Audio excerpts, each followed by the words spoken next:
Hey everyone, this is episode 104 of Noodle Time.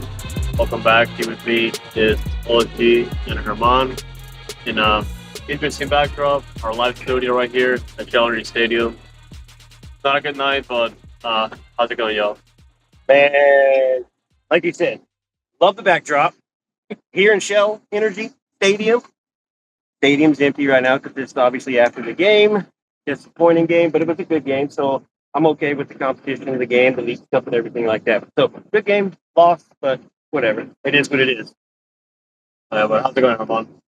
Aside from the loss, it's going well. It's good to see you in person. We'll touch more in depth in this episode, so please tune in. Yeah, and really, just a lot of things to go through, especially for this game.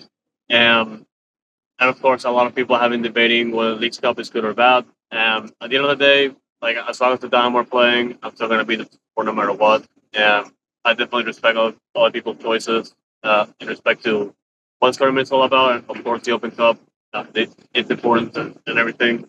Um, and just getting into the game, we have a lot of things going forward. And of course, the main one being not only Ezekiel Ponce getting another start, but also his first on our home, and also Denali potentially playing this game, and which we've already seen the lineup for this one. But Well, to drop you back a little bit, because you mentioned people's opinions of League Cup and MLS. So let's touch base. I know he has an opinion. All the interviewing we were doing prior to the game, talking to fans and supporters and everything, we asked that same question. Do you care about League Cup?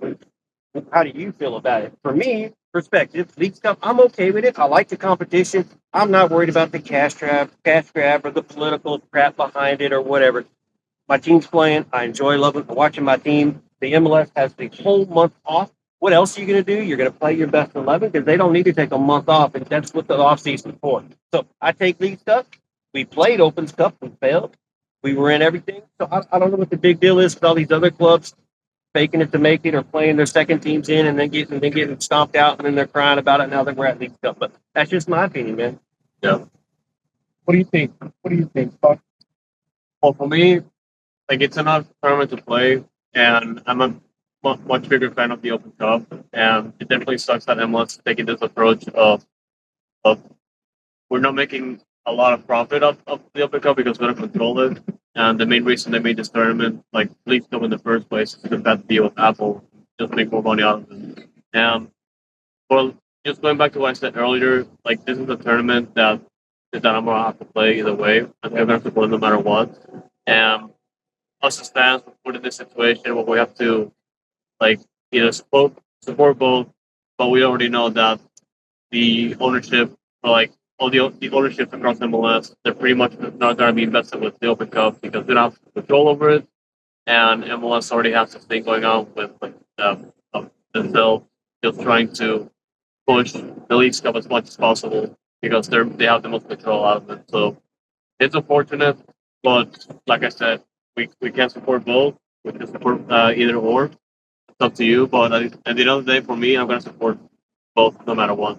Yeah, I think that's the tough part as us that we're fans to separate the reality from the entertainment business. This is an entertainment business at the end of the day, Yeah. but we love the club. That's why we're here.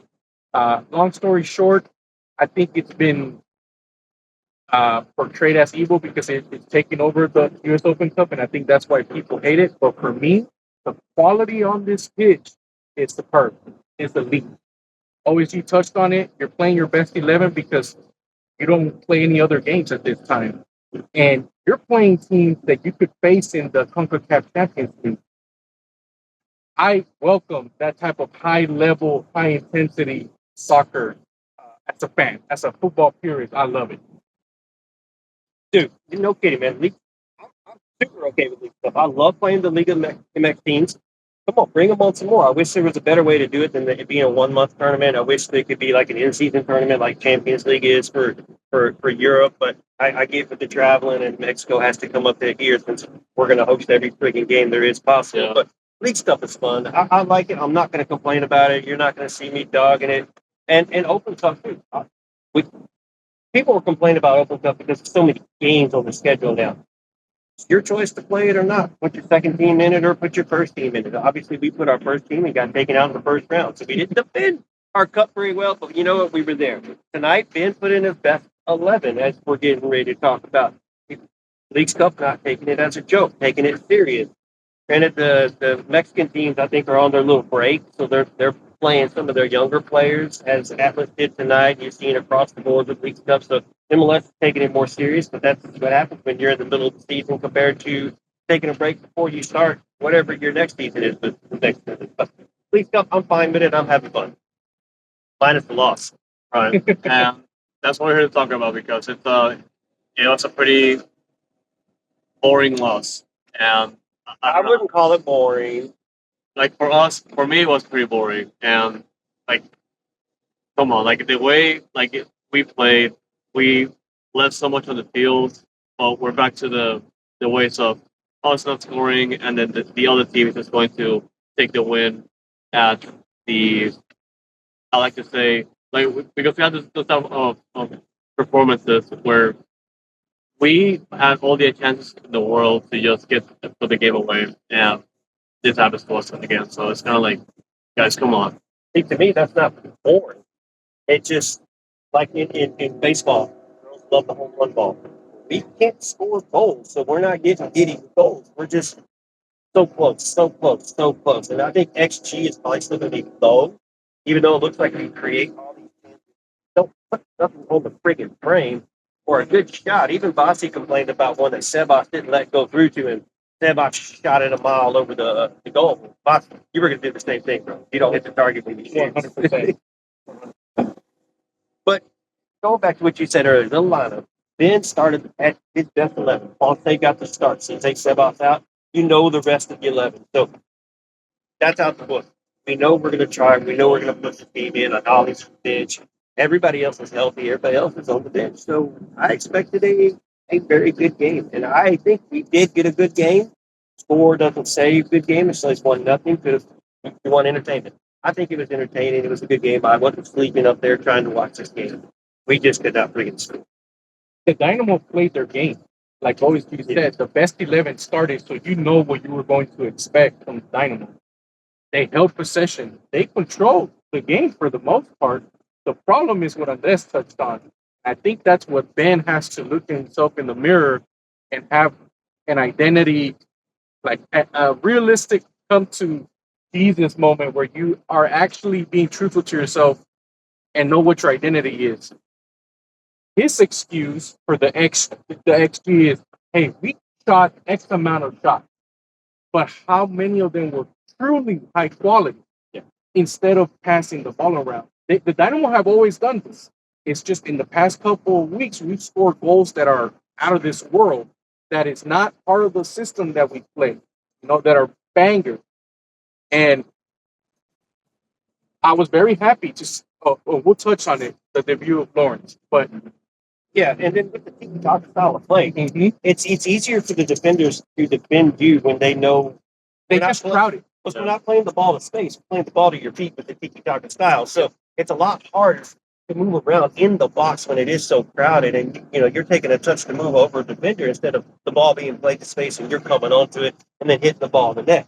So that's one, like you said, an Ollie we'll touch on later, who takes on defenders, is going to be a bonus. Ali, he attempts, he makes those attempts. He's getting better at it, or at least he's making more attempts. But hey, got to find a way to make more space in the box. Devos has got to move. Ponce just got to get used to the team, and he'll move better. We do like to move it, but crowded. No, Atlas, and credit to them in the first half because in the first 10 minutes we were pretty much all over them, and right after the 10 minutes, they pretty much knew what had to do. They just pretty much crowded the back. They made life impossible for Houston to loop around or pass around. And even then, they had a couple of opportunities to get ahead of the game. And you like the first half just went scoreless that way. And Houston from there, they just wasted momentum. It's a typical Dynamo game, man. We play our style, and the other team has to adjust to us and be ready. How do we play against Dynamo? And the counter worked tonight. They were taking on Escobar on that right side, and Escobar was pushing up. He's playing the Dynamo game, and they were trying to take advantage of it. I thought Atlas could have scored pretty early in could have taken control of this game. But like you said, we pushed early. We had a couple chances. Ponce in the third minute put one across the face of the goal, but there was nobody on the back door to put it away. There was a beautiful shot from somebody who he was forced to save 66 seconds into the freaking game. So started off like exciting, like, okay, all right, here we go. Let's take advantage of the atmosphere. They're playing academy kids. Game should not have turned out the way it turned out. It should play better. But that's the typical Dynamo that we're used to this season. Inconsistent. So we spoke to the athletic coach following the game, and that's what OSG just said is exactly the scouting report he gave us. We know the Dynamo keep possession of the ball, so we know how good they are moving the ball. But we're gonna attack them when their fullbacks push up. That means they got one of the wings open, so we're gonna try and exploit that wing. And the second point he tried to hammer home was set pieces. Set pieces. The set piece coach sat next to me in the press conference room, and the coach gave him props, called them out by name because of him. We practiced set pieces so much, because we knew that we can take advantage of that playing the Dynamo. Yeah, that's definitely what I did in the second half. Yeah, the difference was not a day. I definitely saw them, at least Houston, try to adjust things because, like I said earlier, they were just pretty much parking everything they got, like in the back line to an extent. Pretty much, Houston didn't have anything going for them, and they tried to get momentum back. And Atlas just like they kept staying back, kept playing from the back, and that's how they got their goal. Like late to the second half. What do we say? SSDD is the same thing every friggin' game. You move the ball up the field, the fans get excited, and then we're let me talk about it for a few minutes. It happens again, and then we do it again. So it's to get annoying. So we're playing to our opponent. We're tying 2-2, or we let a team get up and then we have to come back and tie to try to win. Luckily, in Vancouver, we came back and have to win, but the team is too good. Tom Bogart focused on it. We're tier 2. We're so close to being tier 1, but the team has to play better together than what they're doing. It's that final third. Breaking listen the entire season, and Ben is working on it. Trust me, Ben is working on it. You can see. We just got to, his style of play, we got to figure out how to keep the box not so crowded or work our way around those defenders. Yeah. No, and honestly, they scored a goal also. Honestly, I was going to say it. They literally hit the post, the far side post, and just went in from, I think it went from outside the box too. They did. No, but yeah, like it was disappointing, but the one silver lining I have for this game is the fact that when Lawrence Finale came into this game, he was not afraid to get inside the box. And we did get a few opportunities in to hopefully equalize after that, but yeah, like he was still getting settled, especially when the game that team against Atlas. And Ben Olsen was asked about the silver lining. As you can imagine, he was not very happy with the result, but he did touch on Lawrence. Touched on that one chance where he got behind the line with his speed. That's what I'm looking forward to. That's how I want the Dynamo to change their attack. That's what I'm looking forward to. Great opportunity. I'm sad that he couldn't put it in the back of the net, but that earned a corner kick. In that corner kick, Atlas had a counterattack. They were gone, and Lawrence played sweeper basically. And he used his speed to catch up to that attacker, or else that was their speedy winger. That was their speedy winger. And then turn on that speed. But with Anali, though, coming in. First touch, played out wing. Very different than what you see with Aliu. What's the first thing he does? He puts the ball to his feet, and he starts moving around. And the defender has to make a decision. How am I going to defend you? See, Aliu, he just kind of moves the ball gradually into one direction. Anali was already playing, working. Good stuff. This man, and he said after the game, we got to talk to him after the game, he was nervous. The man had nerves playing here in front of y'all today. That's good. But, man, once he breaks those nerves, you see the electricity that he's going to bring and the potential he's going to bring. He took a little knock tonight, but I think he's going to be fine. He's going to walk it off. He stayed in the game, but he took a few minutes to walk it off. But, man, it's dangerous. It's going to be exciting. Aliu's going to have to take some notes. Anali will take notes back from Aliu. And then another thing to say, Quinones was here tonight watching the game, and he's walking around, doesn't have a knee brace on, looks good. So that's another good thing to point out. Danger lurking. Got to get it together. I don't know when all three are healthy what's going to happen, but I'll tell you right now, my hot take, Lawrence is benching Aliyu. I'll tell you that right now. Most likely. Yeah, like it's I wouldn't say like a hot take, but the way you frame it is because of obviously it's like Vettel's favorite, and it can happen. But if it does happen, then yeah, I can definitely see what a lot of people will be surprised. So let me ask you, Fox. There was another unofficial debut, a home debut, let's call it. Yep. For Ezequiel Ponce, your new DP striker. A lot of money on this man. Your thoughts on his performance tonight? Well, like he did get a few opportunities in the first half, and like right after like towards the end of the first half, I didn't see much of him. I felt like he was missing either giving the ball away too much or he was not being targeted enough by his teammates. And yeah, the second half one was missing was just Davis coming in after him, but yeah, just got disappointing overall. Just based on tonight. I mean, it could have been different if he had scored that goal earlier maybe, but yeah, like for me, it was kind of disappointing. And before I ask OSG his thoughts on Ezequiel, please let us know your thoughts. Tweet at us or comment on the YouTube video. We'd love to hear your thoughts on your new DP striker from Argentina, Ezequiel Ponce. Yeah. OSG? Ponce, yeah, I like. So I think it's going to take a second for the team to get used to having a striker that moves more than Sebas moves. Sebas hasn't been here for most of the season. I think it's only game 13 for him. You had Sebas playing the false nine the most times, so Sebas not making those forward runs, making England runs, and come back like a false nine sleep. So Ponce made a few runs tonight, and the team didn't see it, or it was too late, and the defender, and he already had to slow down because he's going to run off, and the defenders picked him up. We didn't play the ball just right. So that's something the team will have to get used to, especially, you're adjusting back and forth between Ponce and Sebas. Two different style strikers, two different styles of play. So it'll be interesting to see once he gets comfortable with the team. He's been here now for a month, played 2 games now. It's going to be tough to play him for 90 minutes because you got Sebas sitting on the bench, and Ben's going to make some changes here and there. But as far as his performance, I'm okay with it. Presses well, he moves well, he makes his runs, he's got speed. He's not a small guy. He's got a little strength to him, but yeah, he wasn't winning nothing 50-50 balls in the middle of the field when we were trying to play up to him and then didn't work on one ball. He's got something used to do with the team, and he'll figure it out. And that's what he told us. We spoke to him after the game. That's exactly what he told us. In the first half, I struggled. He admitted, I struggled. I wasn't feeling it. So it's going to take me some time to get acclimated. So I'm looking forward to what he does because I agree with you. His press was phenomenal. His runs are great. His teammates aren't used to making those type of passes. That's the key here. But I'm excited to see this dynamic offense transform with the additions of Ponce and Lawrence. Well, and something else for the team to have to adjust to. Now that Ponce is in the middle, Sebas coming in off the bench and playing that middle play, and now Anali on the wing. It's going to open up the doors because now teams are going to have to focus on Anali. They're not focusing as much on Aliyu. Aliyu's not trying to make that quick danger, but now this player is dangerous.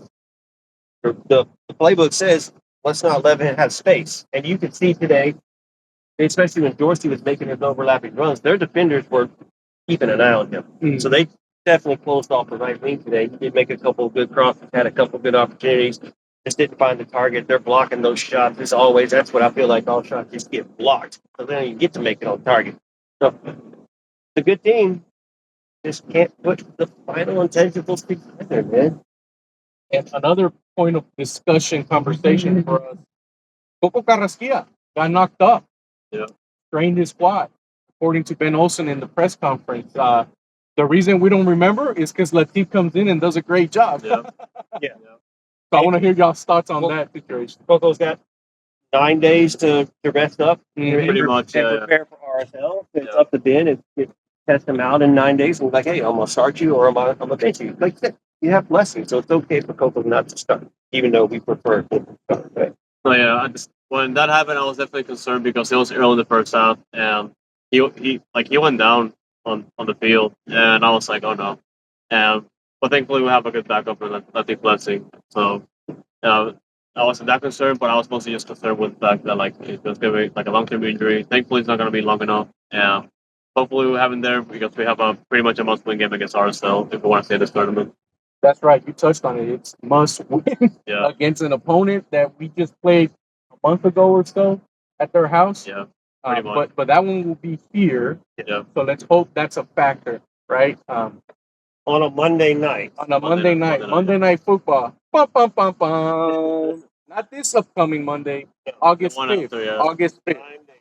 9 days. And we play RSL next while Atlas gets the break, and then they'll play RSL the following week. So we don't get to see what's going on. We have to win this game against RSL, or you're eliminated already. And then RSL gets to take a break on their last game against Atlas, which is a benefit to them. So let's beat RSL and force RSL and Atlas to play for those 2 spots. But the loss hurts. The 1 point for the Tide hurts. Not getting that 1 point, forcing PKs. Whatever. It is what it is, right? I mean, Atlas was still a fun game to have. I enjoyed Atlas's fans that showed up to the stadium tonight. Yeah. They made some extra noise. They made some Dynamo fans pick up their noise level too. So it's good to see. And that's what this tournament is about too. I enjoyed seeing the fans here. We talked to a few prior to the game, talked to some players, and they had some fun. And they all were some the loudest. I'll tell you one aspect why the Leagues Cup is good. Always you touched on it. We caught 3 fans, okay? 3 friends. They came to watch this game. Yeah. 2 were wearing the Atlas, and 1 was wearing the still holding purple Dynamo jersey. All 3 born and raised in Houston, Texas. I asked the 2 Atlas guys, why do you support Atlas? Nothing wrong with that. You support who you support. Their dad. Most of us, 9 times out of 10, that'll be the story you get. That's legit. But here's what stood out to me in that interview. This was their first ever Dynamo game, and they're from Houston, Texas. That's why the Leagues Cup is good, because now that's who we're trying to come back on an MLS Saturday. Yeah. But then we go and lose to Atlas, so they're probably like, stick it with Atlas. Coming back to watch. Oh, yeah.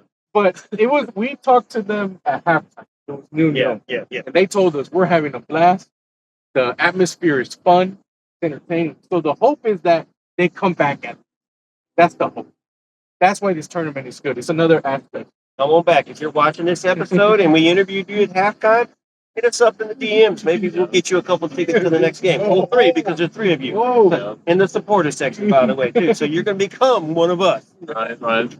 Good tactic. No, like, it's going to be a big game against RSL. And like we said, it's going to be back home. So definitely an advantage for us. But in 9 days, you need to regroup and find another answer, because RSL is still no slouch. You've seen it, and when we play them on the road, it's gonna be a tough game, and hopefully they can bring some type of energy, because it's all or nothing from here.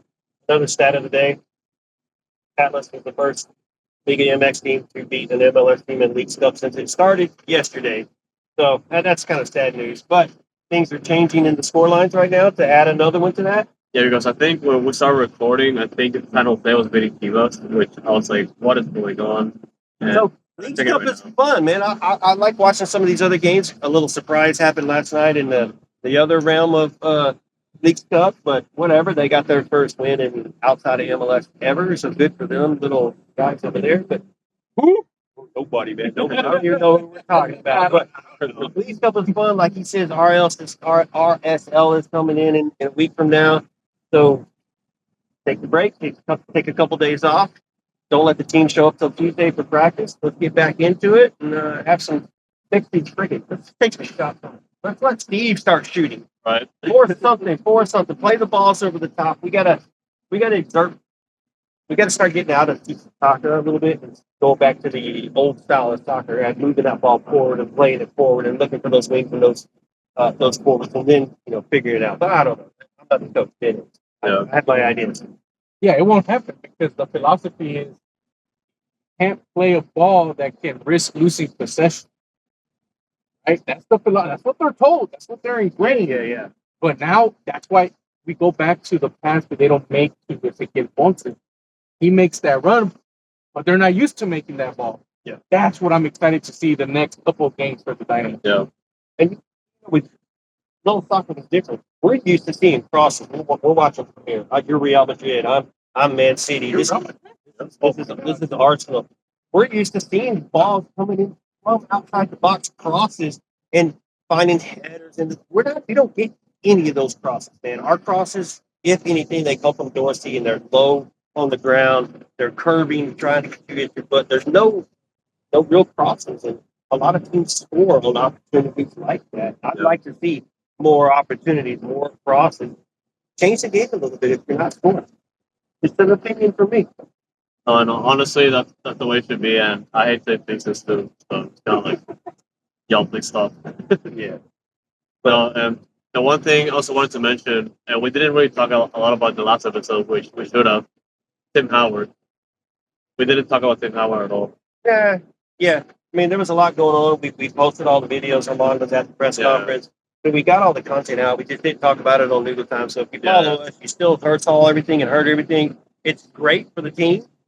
You're right. We haven't talked about it. What could Tim Howard bring to this team? He's a minority owner. A lot of people are like, you got money to become an owner. He didn't. He bought in. He didn't buy in to use his money to make this club better. Ted brought him in for his platform and who he is and what he can bring just by being Tim Howard alone. Tim Howard is out in doing the Olympics right now, and I guarantee you behind the scenes he's talking about the Dynamo. He's talking about the Dash as well. Yep. He can recruit as well. Europe, he's popular in Europe. He has a lot of fans. You know, it's a fine girlfriend. It's an influencer as well. So this can bring a lot of notoriety to the team on both sides of the aspect. Yeah.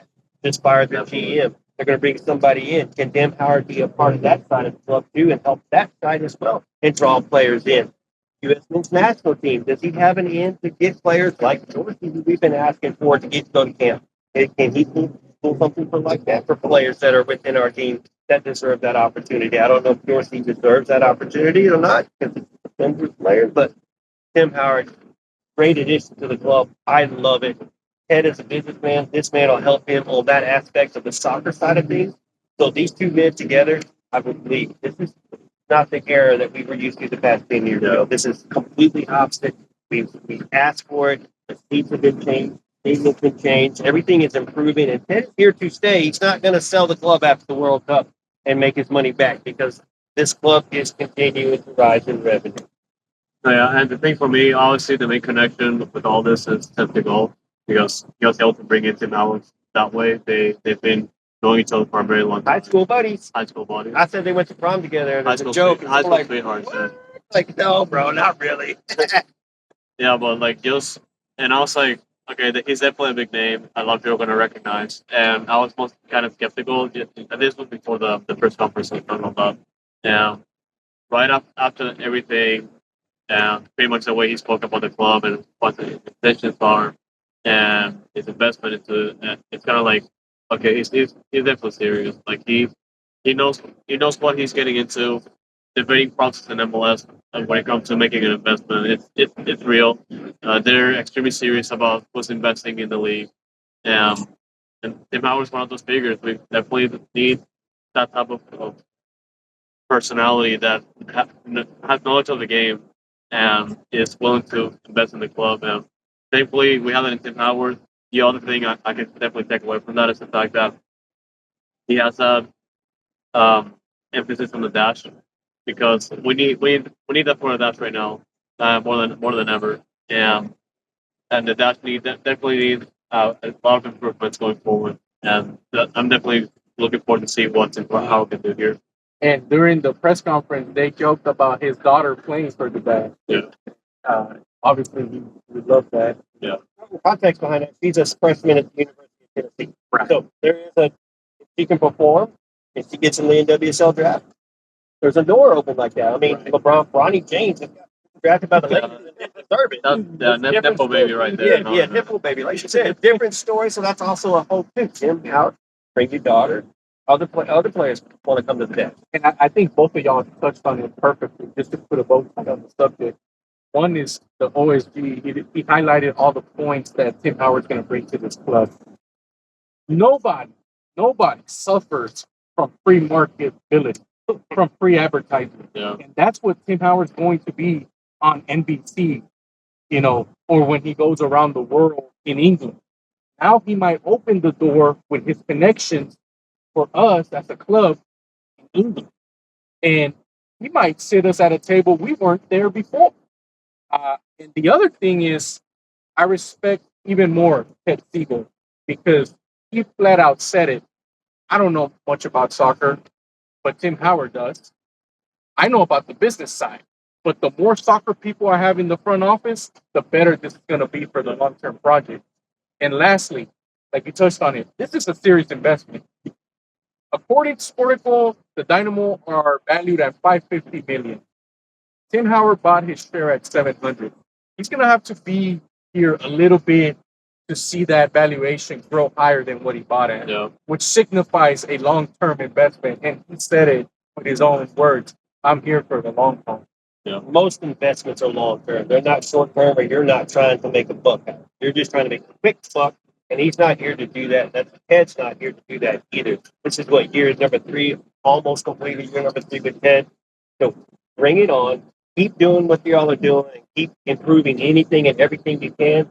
Maybe one day we'll get a dome over Houston, Texas, not just the Shell Stadium, but or just finish the roof. No, seriously, just finish the roof. Finish the roof. Make it overlap a little bit longer, higher. You know, I don't know. Tell the sun to go down quicker. Right. We're in Houston. We got to suffer no matter what.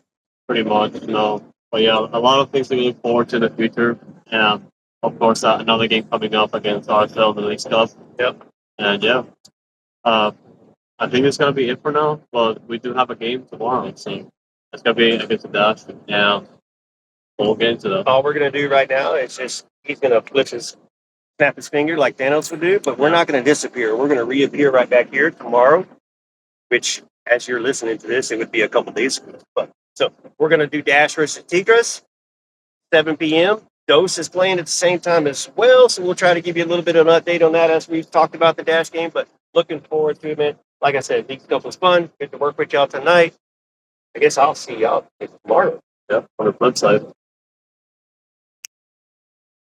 All right, y'all. So we are back in our own studios.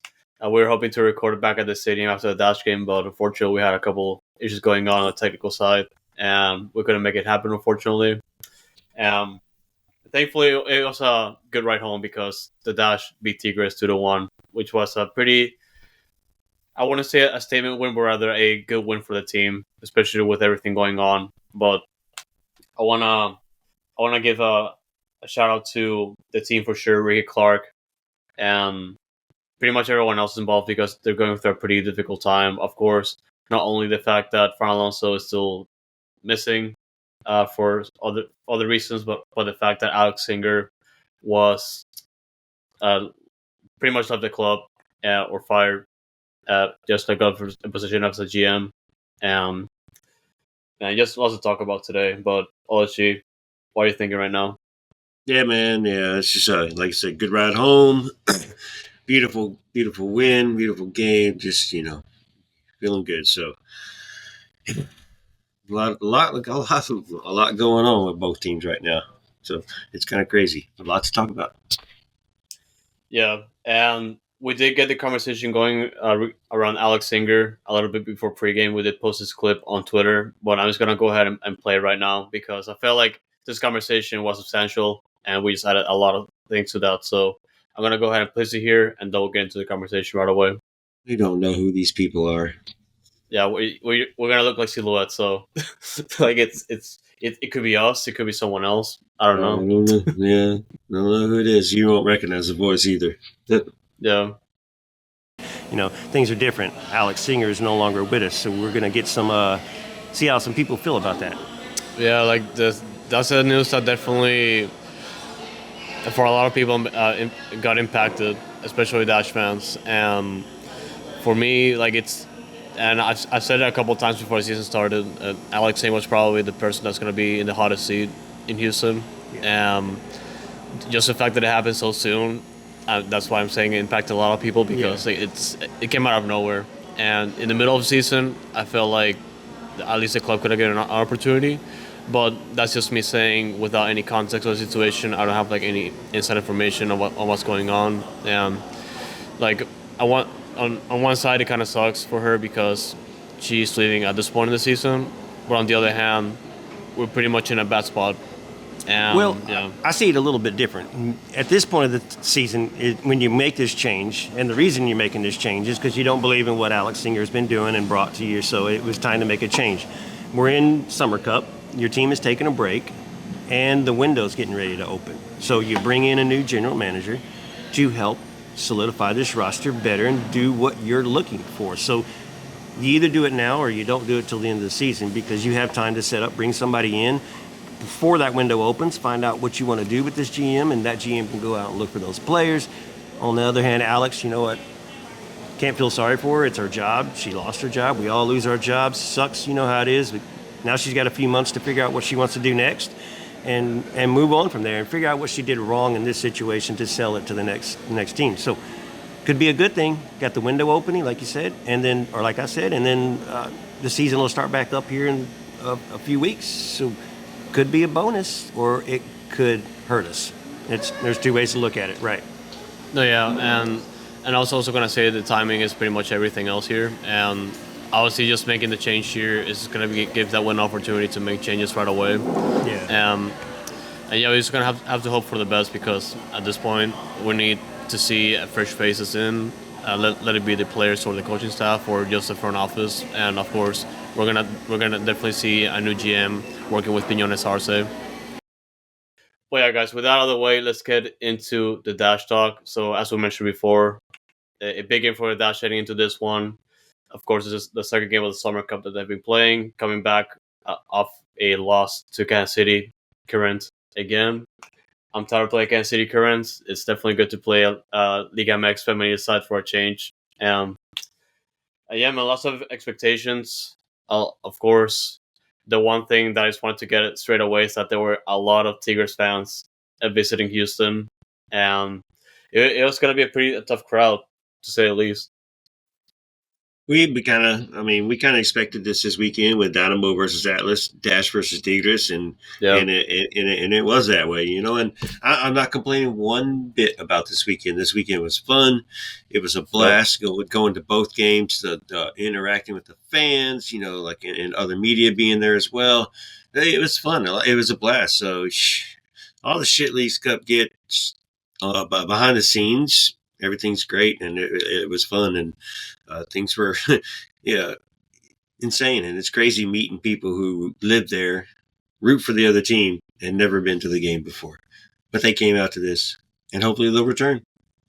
We met people on both sides at both games like that, man. It's crazy, bro. It's crazy, but it was fun, bro. Fun environments. Love the atmosphere, and like you said, whatever attendance was, it was probably 80% Tigres for sure. But you know, the Dash fans were making a lot of noise, and those of you who listened to the press conference heard from Ricky Clark that he at one moment he turned around and encouraged the crowd to make noise and get loud, and he knew the atmosphere was in favor of Tigres, so let's improve the atmosphere, and the girls were playing so well off of it too as well at the same time, and so. I love the atmosphere. Let's do more of this, man. Let's do more of this. You know, make it work. Make everything work on both sides. No, and for us, and I can definitely speak for you as well, because whenever both teams play on the same weekend at home, it's definitely a blessing, and we're more than happy to come over and cover our teams as much as possible. And this weekend in particular, it was Leagues Cup and Liga MX Femenil in the Summer Cup. And it's pretty much like some great matchups that we were able to watch in person. So it's always good. Also because the Summer Cup also just got expanded like the Leagues Cup, and we're gonna have more opportunities to catch Liga MX teams here. And you also brought it up, which for me was a fascinating point that we've been seeing over the weekend, which is the fact that a lot of people that are based in Houston that just follow Liga MX teams or just soccer in general pretty much haven't been to. There's still people that haven't been to Challenger Stadium before. Like, and this is a stadium that has been here for like over like 10 years now, and it's definitely a good question to ask. Like when it comes to the outreach the team is having, the type of competitions that we have. Granted, there's definitely fans out there that definitely don't follow MLS or NWSL for their own reasons, which I respect. But at the same time, we still had all these games over the years, and not just Dynamo and Dash, but also like these international club games and exhibition games in between countries.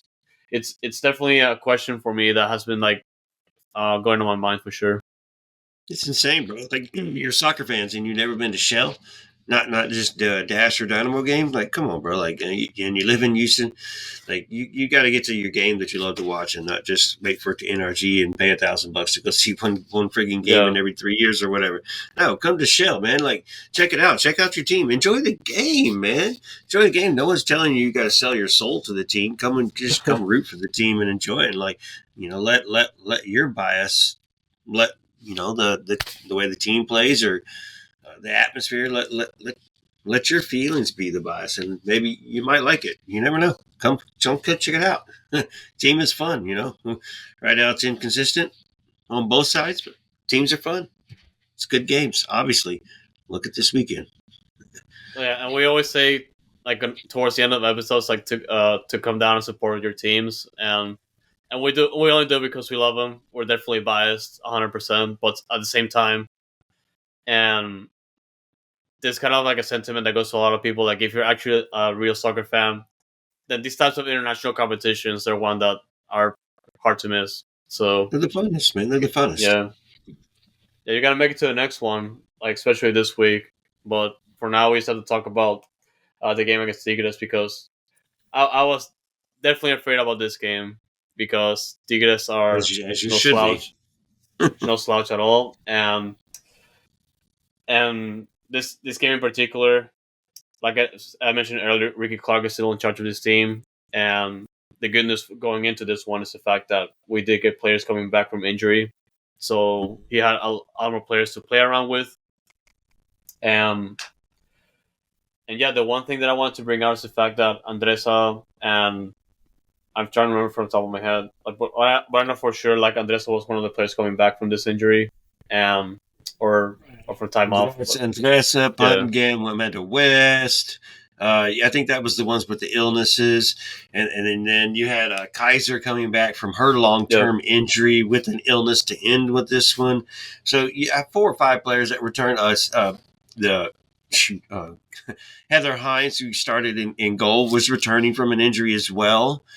So it was great for her to get her start, her Ricky debut also, which I'm sure we'll highlight in this episode 110%. So yeah, man, options were a little bit better than it was last week in Kansas City. So Ricky Clark had some little bit of options, and the diagram kind of came 4-4-2, but it was a 3-5-2, a 4-4-2 defending, a 4-4-1-1 defending, a 3-5-2 attacking with Ordonez and Yuki kind of playing that 1-and-1 up top to start the game. Yuki getting another start, getting an opportunity to play. While the opportunity's there, she is showing her better veteranship as well and been playing better soccer as of late than she did at the beginning of the season. And that goes a lot to getting used to this style of the way this team is playing as well and getting used to the girls that you're playing with. But otherwise, across the board, everything was pretty much the same. Jalissa Harris getting a start on the defensive line with everybody missing. Alyssa Chapman's back on the bench again, so good to see her, back-to-back games as well. So Ricky Clark has his options, man. It's better than when it was in Kansas City. So we, still got Tigres to play, but we expect a better game. We expect a better game and a better performance, from the team, and see how the fight goes once that whistle blows. Oh yeah, and we're still missing a third of the roster, but it's always great to have players back, whatever you put it, and it's definitely better than missing half the roster like last week. So, but yeah, we had those. The 3 at Olympic, and then there's 3 at still doing European qualifiers or whichever tournament they're in. But so that's 6 starters too. But as Ricky Clark said that you heard last night, Ricky Clark doesn't call them subs; he calls them all, game changers. Game changers. So it doesn't matter who's playing, who's in the 11, and who's on the bench. They're all vital to the team and important to the team. It's funny that you say they're not subs and they're game changers, but they're still players who still haven't played on the bench right now. So I won't mention their names, that sucks. But, this is time to, get them out there and get them on the field. But at the same time, you're still trying to win. You're still trying to make sure you win. And Tigres was no joke. No, yeah, and they had to make a statement for sure if they wanted to make an impact here. And surprise, the whistle blows and we score in the first 2 minutes, and I'm like, am I awake right now? Am I dreaming? Or it just happened. And And yeah, all right. Well, it was a beautiful play, beautiful build up. They did work the ball up to the right. Patterson had the ball, and then she decided to play backwards. And then somebody, maybe it was Yuki, who played a through ball to Jalissa Harris, who was making a forward run out, and it kind of reminded me of Dorsey, but it was an inside run. And they played the ball. She's kind of right inside the box, and then she plays one across. She doesn't play in the air. She plays it back to the penalty spot. And if you go back and watch the replay, and please go watch the replay of that goal. Deanna Ordonez, she doesn't like run towards the keeper. She stops and pulls back because there was already somebody in front of her taking up that space. So she goes back and just waits, and the ball just comes right to her, and she plays it perfectly into that corner. Keeper can't do nothing. The defenders were lost because they thought they were guarding her, and Deanna Ordonez changed her direction, and it was perfect. It was a beautiful play, and even you were talking about Jalissa Harris up to that build up, how well she was playing to that point, and then bingo. I mean, even after that point, you kept mentioning how Jalissa Harris was just having a good game. And it's great how, you get your defender, man. One who hasn't been able to play much comes in and makes a difference right off the friggin' bat. Ordonez with the goal. Boom. 1-0. And you're like, Jalissa Harris just plays Yuki, plays Yuki to get into the box so Yuki can just cross it to Diana Ordonez. And she was wide open. Jalissa Harris, man, she had a monster of a game. Like, she was everywhere. And like I said, this goal came in the first 2 minutes, and Jalissa Harris was just absolutely everywhere, just playing as that type of fullback that's going to keep going forward or just going to send those through balls, which 8 times out of 10, they were pretty much almost successful. She a lot of credit goes to her for sure for this performance. And the game, really, she was just everywhere. So a good shout out to her for sure. yeah, absolutely, man. And pretty much right after that and up to the first 20 minutes, Houston looked comfortable. And right after those 20 minutes, it pretty much just looked like Tigres were going to hold the game. And they were just terrorizing the dash as much as possible. And I was like, God, please, no. Don't let that adapt into the game. Because the one player that I was worried about for Tigres was Temika Atlana. She was a former Dash player back in 2018. She was just everywhere on the field last night for Tigres.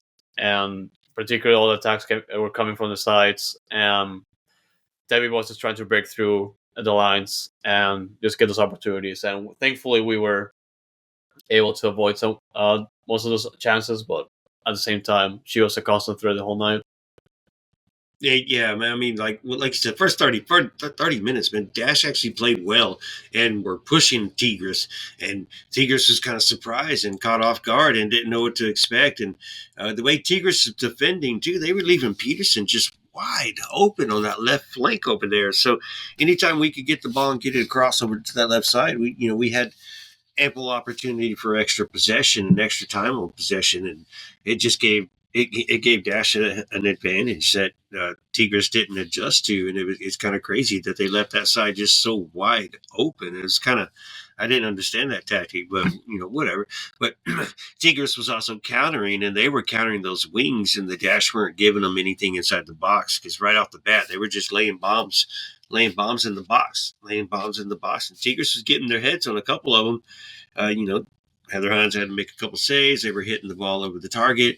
We did clear some, but Tigres, they brought it. In that last 15 minutes of the first half, Tigres was pushing and kind of changed the game. It was just getting into the effect of this is how they're going to play, and started pressing a little bit better and forcing Dash to make mistakes. And then obviously what happens, man. And it's crazy how this game went, but Dash did pretty well for at least 30 minutes before things kind of went into Tigres' control. So, credit to Ricky Clark and the tactics that he put out there and the way the girls were playing. And they play smart sometimes for the most part, but they tactically combust together.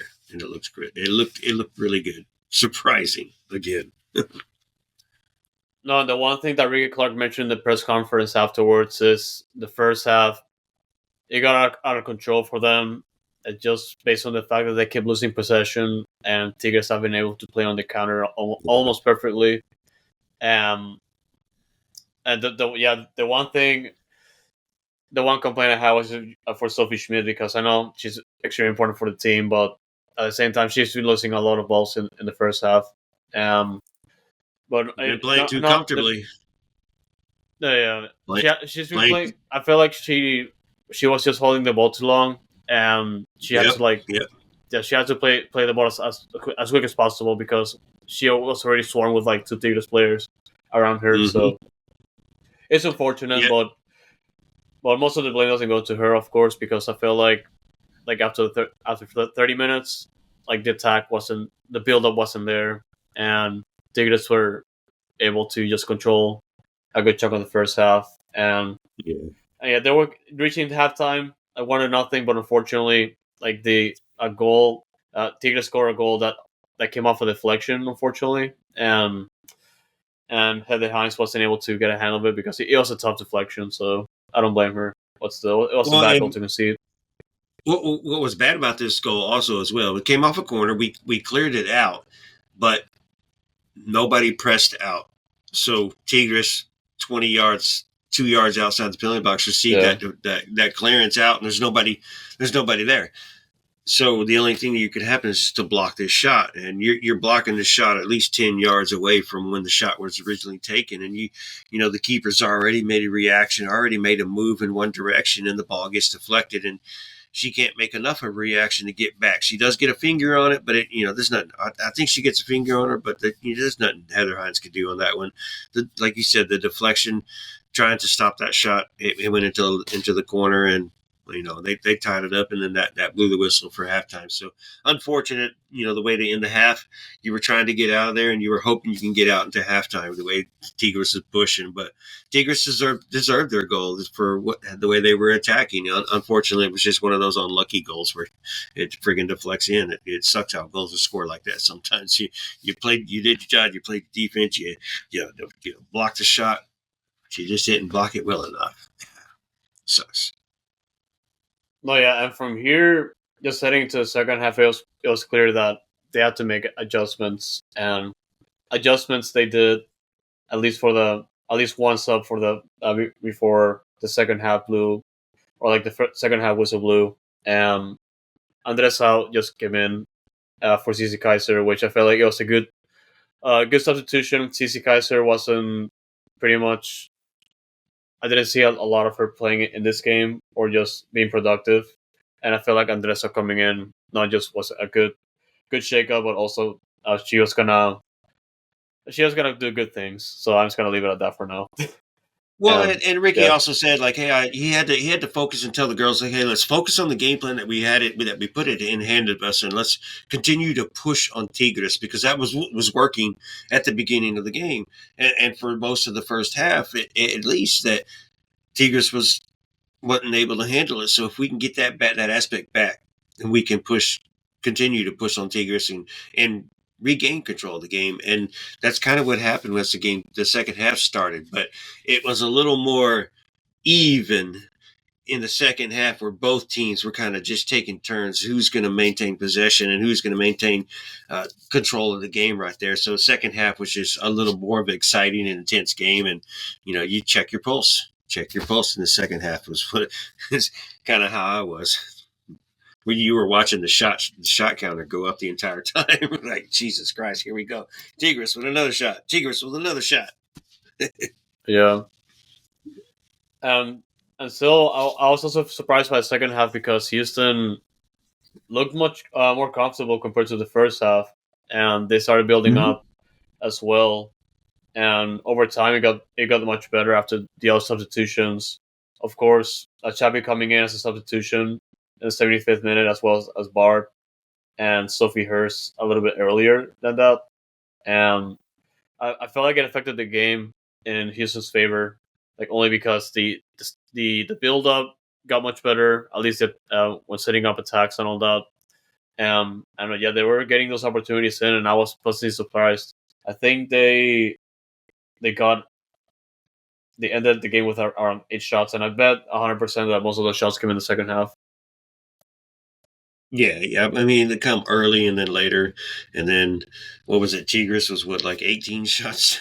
Friggin' total the entire game. Like, man, it's crazy. 20. Yeah. So 20, jeez, God, yeah. We stopped looking at it at one point, and it's just the game was just that fun, and it was like you're not looking at the stat board, or you don't want to take your eyes off the game. The way that game was going, it was just so insane and incredible and intense, and it was a beautiful game. Too bad the referee was, a little bit involved, but whatever. It benefactored, but she was pissing both teams off, and Tigres was really, really mad about the referee. But whatever, it comes with the game. You're supposed to be professionals now, and you should be used to it. So, what the hell can you do about it? You play your game, and don't let the referee get into your mind. Tigres did. I mean, we go through that every single week. They have to get used to it. So welcome to our life. So especially one real quick, since I brought that up, Andres, girl, you are a veteran professional who's been playing this game forever. At one point you were focused on arguing with the linesman, and the game was still going on, and the ball wasn't very far away from you. Girl, pay attention. Play the freaking game. The referee is not going to say, oh, yeah, you're right. Let me wave my friggin' flag and change my mind because you're right. No, it's just going to get yourself in trouble and earn a card from the referee because you're too busy yapping away when you still should have been playing the freaking game. So just focus. Even Ricky said it, just like, the girls played so well because they maintained their focus and they maintained their character.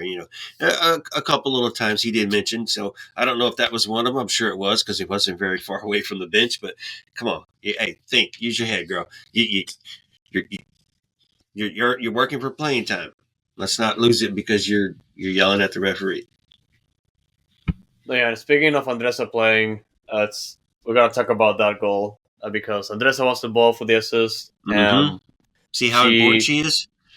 Yeah, just like that. She no bias, but she sent Barbara for a big golazo to give the Dash lead at the 82nd minute. Man, that was a huge goal. Like she just chips it over the keeper after making a run down the midfield, like all by herself. Yeah, Barb did it.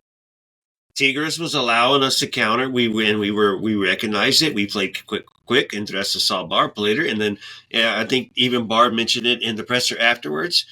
By the way, please go watch the Barb presser. It's great. It's a good watch. English and Spanish are both all her questions are asked in English and then in Spanish. But you can just see the just her face and how happy she is in the way that the game turned out. But she didn't even know. She thought she had a defender, and she looked around, and it was just her and the keeper, and she took her time and just made the right move and put it right over the keeper and into the net. Like you said, 2-1, 82nd minute, 8 minutes to go in the game plus extra time. We're like, what in the heck is going on? And even I looked at you when this happened, like, I just wanted to celebrate, bro. I just wanted to celebrate, but obviously we can't and just scream and yell. But it was amazing, especially where this game was going. Wow, it was so amazing and beautiful.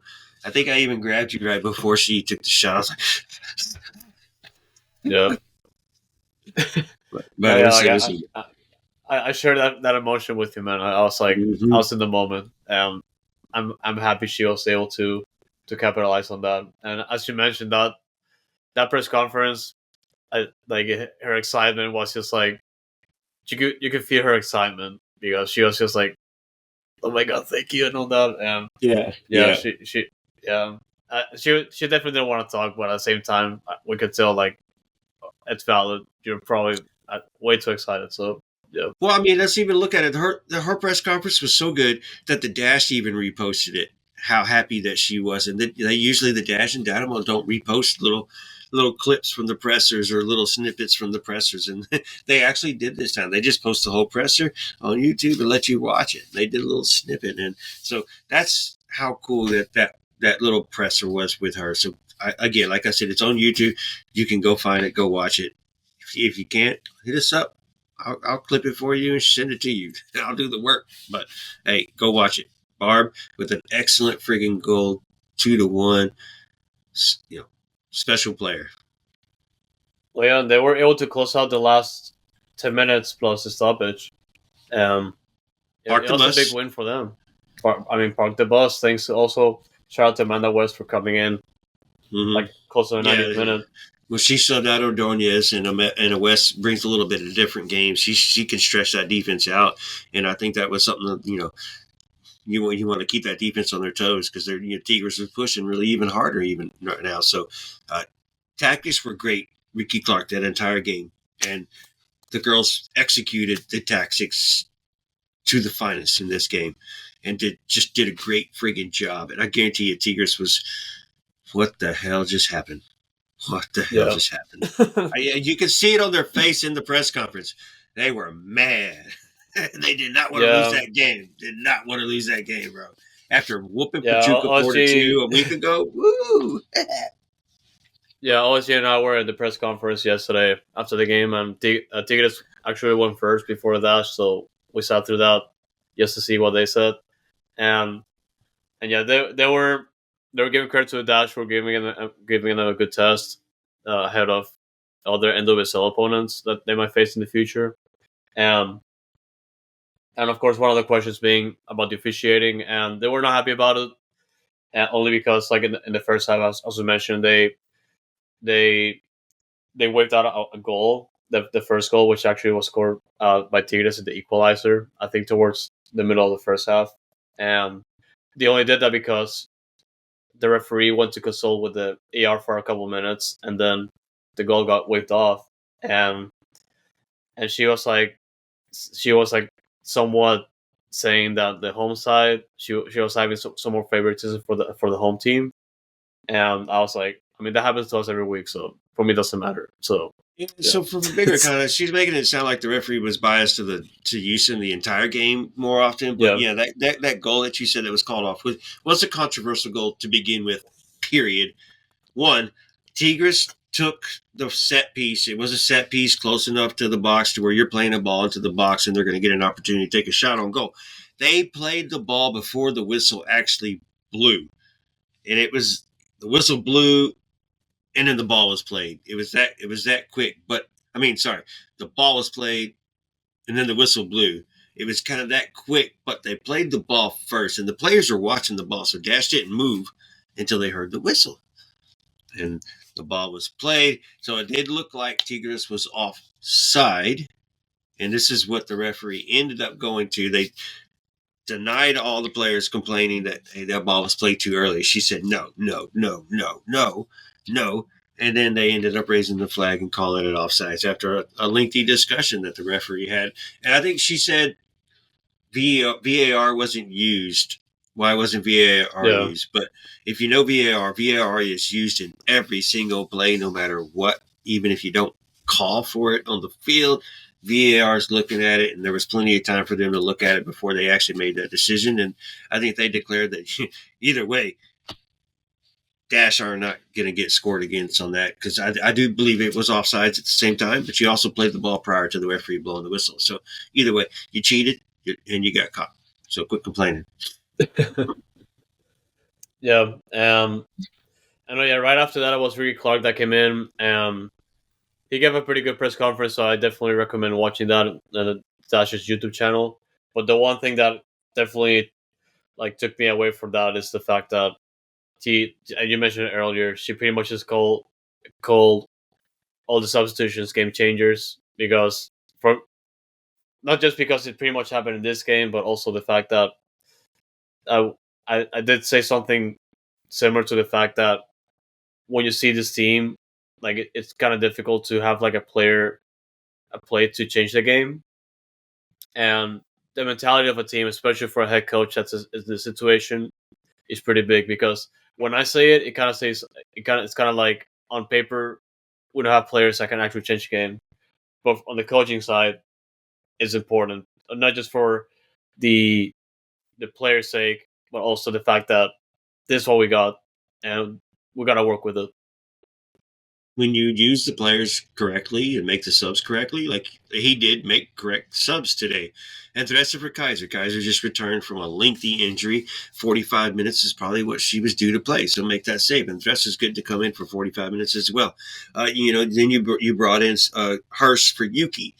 That's a good sub, because Yuki's doing a great job, but you need a difference maker to gain more control with Tigres making those pushes. Yuki was kind of getting worn out, running out of gas. Finally Deanna Ordonez for Amanda West.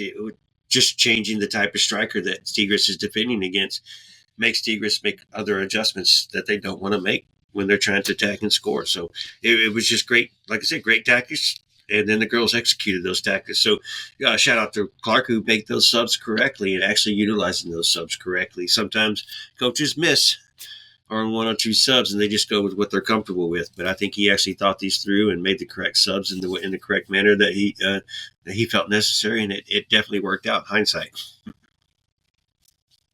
Well, yeah, a big win for Dash, because it's when it comes to trying and moving to the next phase of the tournament, it's gonna take a miracle now. But for me, it was more important the win than anything because they needed this for in terms of mentality is big, and I think as you mentioned before, we're using this tournament as a proving ground, as a way to keep testing our players, and I definitely agree with that because we're going through a lot as a team. We're still missing players, and it's definitely a good time to try and see what works for the future.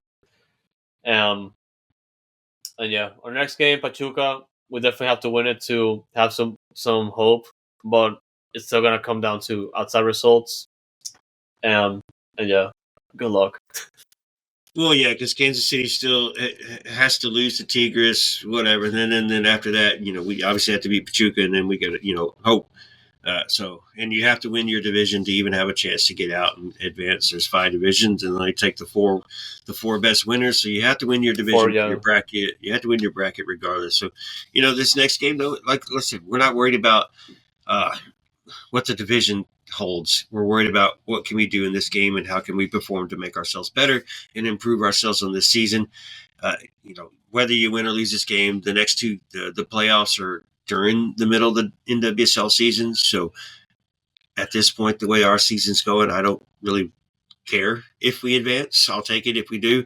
But I think we can focus on the NWSL after this game against Pachuca. Let's beat Pachuca, finishing second in the division because Kansas City is just a freaking beast, and then focus on the NWSL as our other players return and saw what a great tournament they had, and comes back and like, damn, hey, this team really is good. I know they believe in themselves already, but now it's transitioning on the field and looking and coming out on the score sheet. So it's going to help all these other girls who are not here right now come back and just be ready and getting in there and just fight.